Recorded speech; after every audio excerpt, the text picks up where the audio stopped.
सच्चिदानंद भगवान की जय।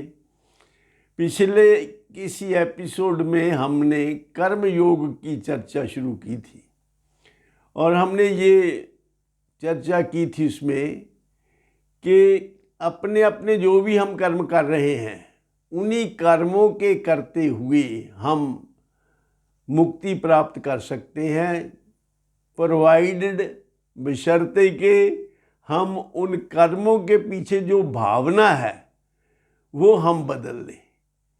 यानी कर्म करने का जो मोटिव है, किसके लिए कर्म कर रहे हैं, अपने सुख के लिए कर्म कर रहे हैं, डिज़ायर ओरिएंटेड कर्म है अगर तो बंधेंगे, अपने सुख की खातिर कर्म करेंगे तो बंधेंगे, ये कर्म बंधन का कारण बनेंगे। लेकिन यही कर्म अगर हम परहित के लिए करते हैं, दूसरे के हित के लिए करते हैं या भगवान को अर्पित कर देते हैं कर्मों का फल, तो फिर ये कर्म मुक्ति का साधन बन जाते हैं, बंधन का कारण नहीं बनते। तो इसलिए या दूसरा तरीका कि भाई हम कर्म ना करें, वो हमारे पास ऑप्शन नहीं है। कर्म तो करने ही पड़ेंगे।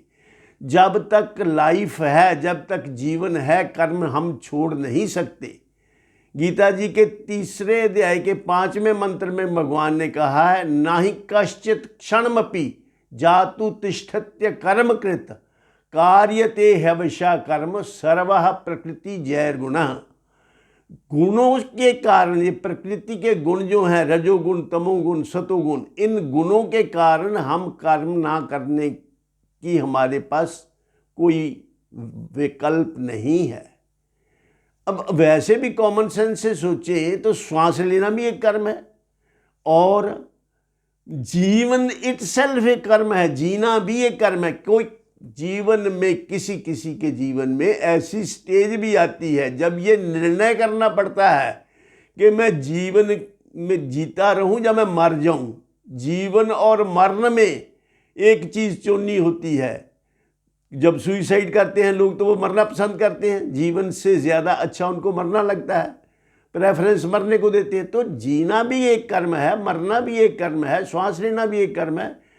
कहने का तात्पर्य ये कि जैसे भगवान ने कहा कि नहीं कश्चित क्षणमपि जातु तिष्ठत्य कर्मकृत कार्यते ह्यवशा कर्म सर्वः प्रकृति जैर्गुणः। प्रकृति के गुणों से बंधा हुआ आदमी कर्म करने के लिए वो उसको बाध्य है, कर्म करने ही पड़ेंगे। तो इसलिए कर्म जब करने ही है तो फिर कर्म के पीछे की भावना बदलनी है।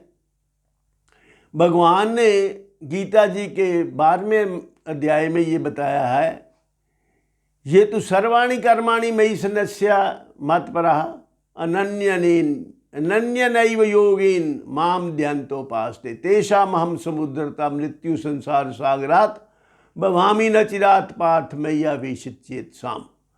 यानी जो कर्म को मेरे समर्पण कर देता है, मेरे लिए कर्म करता है, उनको मैं संसार सागर से पार कर देता हूँ, उनको मैं अपना भक्त मानता हूँ।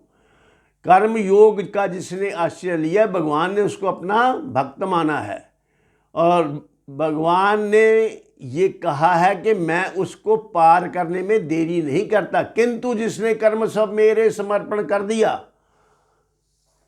हो गया मेरे परायण, एक निश्चय कर लिया, जो अनन्य भाव से नित ध्यान मेरा ही किया, है नशे में चूर जिसने प्रेम का प्याला पिया, ऐसे प्यारे भक्त का उद्धार करता हूँ सदा, जन्म मृत्यु रूप भव से पार करता हूँ सदा, देर नहीं करता हूँ उसको पार करता हूँ सदा, पाप सब उसके जलाकर छार करता हूँ सदा।